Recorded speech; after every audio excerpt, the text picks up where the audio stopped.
Game balance is an awful lot like my diet, in that it's often horribly skewed and tends to leave me with nothing but gas. While I can think of many games that have tried and failed to update their balance over the course of their existence, Terra Mystica's auction system really sets the bar by perfectly mitigating faction strength differentials. The auction's premise is really simple. Each player chooses one of the available factions that will enter the auction. Then each player is given 30 starting victory points and is able to use those points to bet down any faction of their choosing, rinse and repeat until all of the factions have been chosen. Because some factions are better than others, and some thrive and fail under specific circumstances, properly evaluating the worth of each faction in any given setup makes Terra Mystica's auction one of its most complex elements. For example, the auction for this grand final set of the Fire 2 tournament took well over 20 minutes. And no, we'll be getting to finding out how to fix that problem in another video, don't you worry about it. In this 2-part video series, I'll be providing you all with 4 things. This first video will include an 8-step guide that will help new and intermediate players improve their auctioning skills, and a second video will provide a tier list with the general strengths and considerations for when you should and shouldn't bet down certain factions. That second video will also include a general discussion pertaining to landscapes, as well as a potential solution to saving time in the auctions in the future, since they tend to take so long. By the way, this video is only meant for people who are interested in playing Terra Mystica, and won't be as accessible as some of my other videos on this channel. That said, it's a great game, and if you want to learn more about it, or just want to drop by and say hi, you can find me over on Twitch with these times and dates, and it's a real fun time. You guys should come see me. Apologies for the not-so-subtle plug. Don't worry, by the way, if you don't play Terra Mystica, as I'll be back to making regular video essays about ASMR channels and dead card games or whatever once this 2-part series is complete. Preface: while I did conduct interviews with the following top-level players in the Terra Mystica community, the final ideas are ultimately my own. Seriously, Biz, Fakirs, in the bottom tier? What the frick, get out of here. I wish I could have interviewed even more members of the community, but I really look forward to the seasoned vets and newcomers alike sharing their thoughts and opinions in the comment section below. Lastly, this is just some friendly advice, but myself and a few members of the community would like to remind newer players that starting with adjusted VPs is probably the best way to get into your first few games, and I'd recommend playing at least 10 to 20 games before messing around with auctions. Alright, without further ado, let's get started on the 8 steps that top-level players use when playing the auction in Terra Mystica.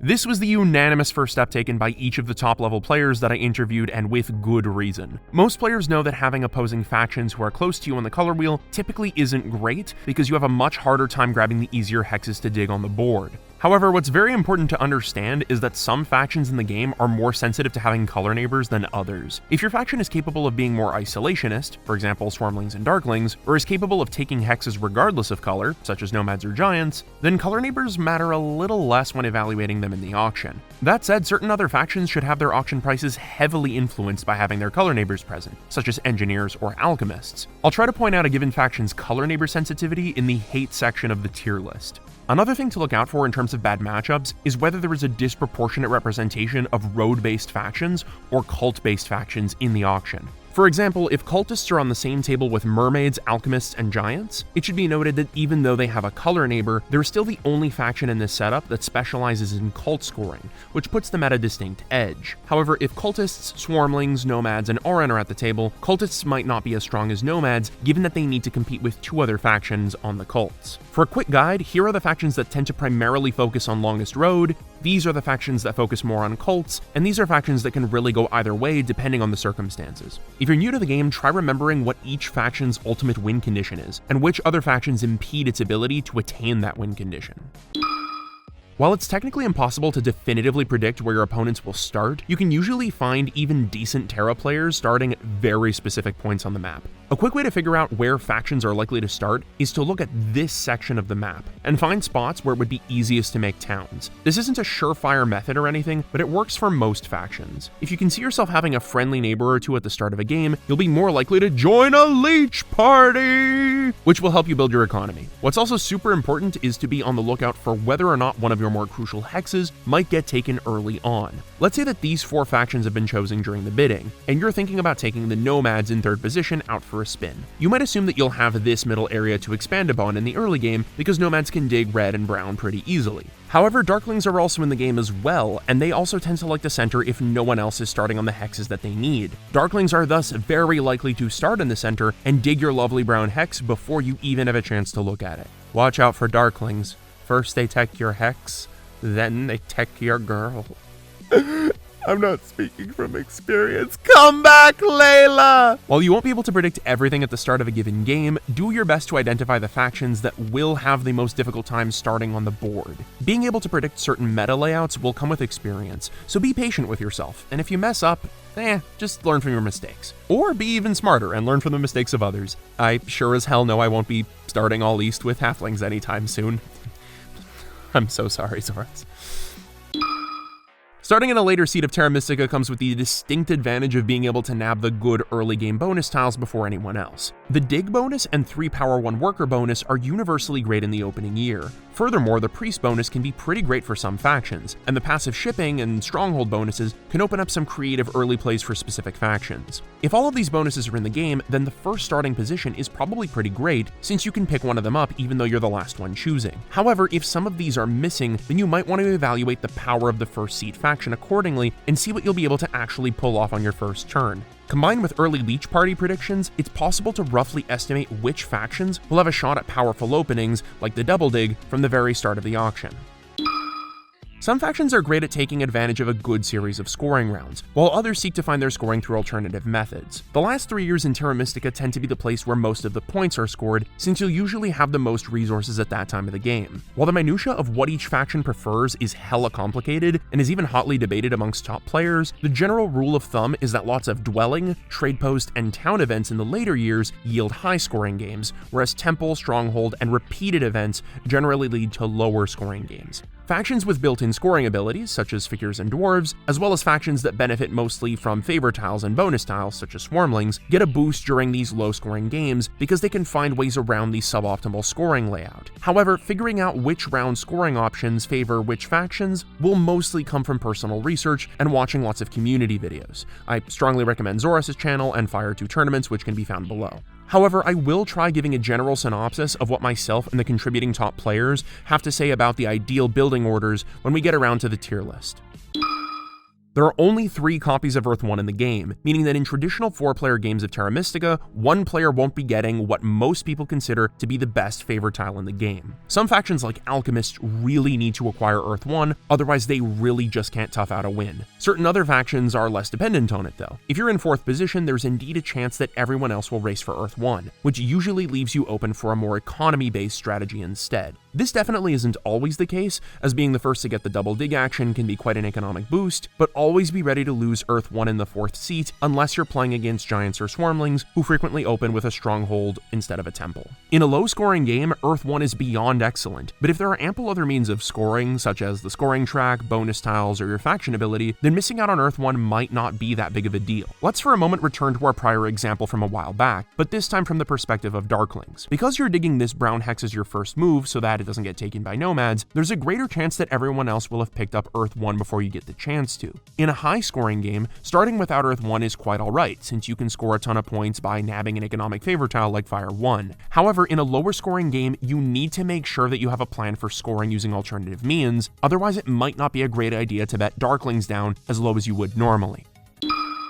A mistake that some players make is only thinking about which of the 4 factions is the best, and kind of forgetting to evaluate the other 3. After you've picked your choice for the faction that you think should be bet down lowest, start evaluating the other 3 factions in terms of their strength relative to that first strong faction. It's important to ask yourself what you think the point difference between each faction should be, so that you can hop around accordingly. For example, let's say that you think that Darklings are worth 5 more points than Engineers, 10 more points than Cultists, and 15 more points than Aran. Once you get kicked off Darklings at 25, you should move on to Engineers at that moment unless you have strong evidence that your opponents will keep betting it down. Anytime you bet down a faction, you have to be ready and willing to play the board as is, so don't overfocus on only one faction. Factions should be evaluated relative to every other faction available. With these first 6 steps in mind, let's have a look at the faction selection from this game of the Fire 2 tournament. Here we have a setup in which mermaids, halflings, dwarves, and nomads are chosen in that order. Take a minute to pause this video and try to figure out which factions should be bet higher and lower based on the first 6 rules.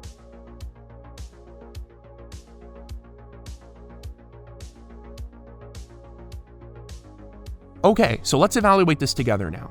As we can see from the scoring rounds, we have 2 big buildings in the final 2 years, which indicates that this won't be a particularly high-scoring game. That said, there are still 3 scoring bonuses in the game, so it won't be too low. We can also note that while mermaids and dwarves don't have any color neighbors, halflings and nomads do have each other as color neighbors.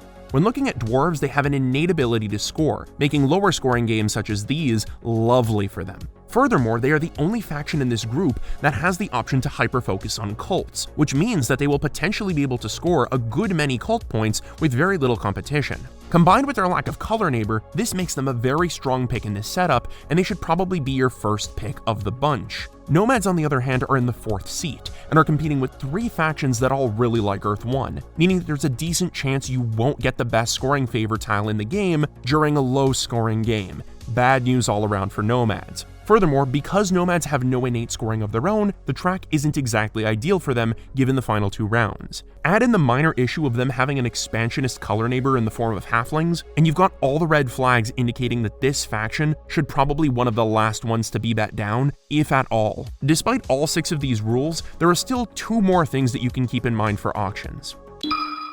At the end of the day, it's inevitable that you'll end up having more experience with certain factions over others, be it due to personal preferences or circumstances. So even if the tier list says that giants aren't as good as nomads in most cases, feel free to value giants more than nomads if you think that you'll be able to score more points with them. While I think that mermaids are super rad, I'm quite terrible with them, so I don't value them as highly in an auction because I know I won't be able to score as many points with them. It's really as simple as that. Like the members of the Jackson 5, some factions in Terra Mystica have a greater proclivity for success than others. It's no secret that not all the factions in Terra Mystica were created equal, so while it might be tempting to bet down giants since they don't have a color neighbor and leave darklings at 30 because they're color sandwiched, having a baseline understanding of inherent faction strength can lead to a more educated decision-making process on the auction floor. So you're probably saying, "Oh, dreadful is me. If only there was some tier list that I could refer to, so as to circumnavigate my years of inexperience and compete with the gallant nerds who've spent so much time studying and laboring, so much so that they've not seen the light of the sun since the fortuitous day of this game's release. If only such a list existed." To which I would say, "Don't worry, sweet prince. I'm here to grant you your oddly specific request." In my next video. Yep, that's where I have to leave you guys for now because this video is getting way too long and Serena needs more time to edit. I know, hey, look, come on, editing takes time. Don't throw toilet paper at me. You guys were all rationing that stuff like a year ago. If you want to check out that tier list the moment it goes up, hit all the buttons down below. You know the usual drill. Also, I'd love to know what your process is for auctioning in the comments below. Let's get a conversation going so that top level players can interact with intermediate and newer players, and hopefully we can all have more fun kicking each other's butts with giants, yeah? Just kidding, nobody picks giants. Also, check these guys out on Twitch if you're down for some high-level Terra Mystica goodness, and check me out if you're down to learn what the Japanese lunchtime rush looks like, baby. It's my ultimate secret play. Lastly, super big thanks to Zoras, Lumen, Claybo, and Biz. Y'all made this project way more complete than I could have made it on my own. Till next time, folks, I will see you on the arena ladder. Just kidding, it's Fire and Ice this season, and I don't like it, so I'm not gonna play it. I can't wait for the base map to return, though.